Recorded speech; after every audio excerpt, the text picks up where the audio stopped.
মানুষের মাঝে নেতৃত্ব দিবেন, এটার চারটা গুণ থাকতে হবে। কয়টা? চারটা গুণ থাকতে হবে। আল্লাহ পাক রব্বুল আলামিন তার কোরআনের ভিতরে ইরশাদ করেন, যে ব্যক্তি নেতৃত্ব দিবে তার গুণ থাকতে হবে চারটা। এক নম্বর গুণ হলো সে নেতৃত্ব দেওয়ার পর তার এক নম্বর গুণ থাকবে আল্লাহর জমিনে আল্লাহর হুকুম নামাজকে বাস্তবায়ন করা। নামাজকে কি করা? বাস্তবায়ন করা। নামাজের হুকুম চালু করা, নামাজের হুকুমকে বাধ্যতামূলক করা, নামাজকে বাধ্যতামূলক করা। প্রিয় হাজিরিন, যদি নামাজকে যদি বাধ্যতামূলক করা হয়, নামাজ সকলে পড়বে কি পড়বে না? সকলে পড়বে। দ্বিতীয় নম্বর তার গুণ থাকতে হবে যাকাত আদায় করা। যাকাত আদায় করতে হবে। যাকাতের টাকা যদি প্রত্যেকটা স্থান থেকে প্রত্যেকটা জায়গা থেকে যাকাতের টাকাগুলোকে উদ্ধার করা হতো, যাকাতগুলোকে আদায় করা হতো, আমাদের দেশে কি এরকম লুণ্ঠন, চুরি বাটপারি এবং গরিব অসহায় কিন্তু থাকতো না? থাকতো কি? থাকতো না।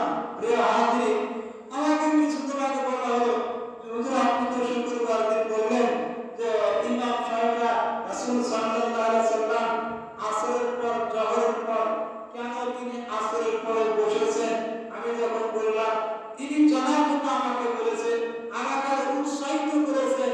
আলহামদুলিল্লাহ, এই উৎসাহিত আমার আরো ভালো লাগে যে মাঝে মধ্যে এরকম মানুষ আমার খুবই প্রয়োজন, যে তাদের দ্বারা অনেক জ্ঞান বাড়ে, তাদের কিছু কথা দ্বারা অনেক জ্ঞান বাড়ে, ইসলামী লাইনে অনেক জ্ঞান বাড়ে।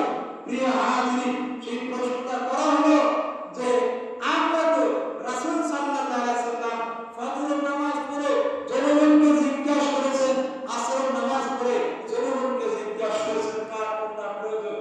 আমরা তো এটা জিজ্ঞাসা করি না। কি বলেন? আমরা ফজরের নামাজ পড়ে আসরের নামাজ পড়ে আমাদের ঘুরে বসি। আমরা ইমাম সাহেব আমাদের কাছে জিজ্ঞাসা করছিলাম যে আজকে ফজরের নামাজের বললাম বসে আপনারা মুসলিম সকল আপনারা যারা রয়েছেন আপনারা বলেন তো আজকে আপনাদের কার কি প্রয়োজন রয়েছে? এটা কি আমরা কখনো আপনাদেরকে জিজ্ঞেস করেছিলাম? কখনো কিন্তু জিজ্ঞেস করিনি। আসরের পরে কোনদিনকে আমরা ওই কেন্দ্রীয় মসজিদে শত শত মুসল্লি হয়, আমাদের এখানে কোন মুসল্লি হয়, আমরা তাও তো কোনদিন আপনাদেরকে জিজ্ঞেস করিনি যে আজকে আসর পর্যন্ত আপনারা যে কর্ম করবেন তারপরে কার কি অভাব রয়েছে আপনারা আমাদেরকে একটু বলুন। আমরা কি এটা কখনো আপনাদেরকে বলেছিলাম? আমরা কি কখনো বলি না? তো আমাকে প্রশ্ন করে বললেন না কেন? প্রিয় হাজিরিন, আমি যে আমরা এই কথা আমরা আপনাদেরকে বলবো, আমাদের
করবে।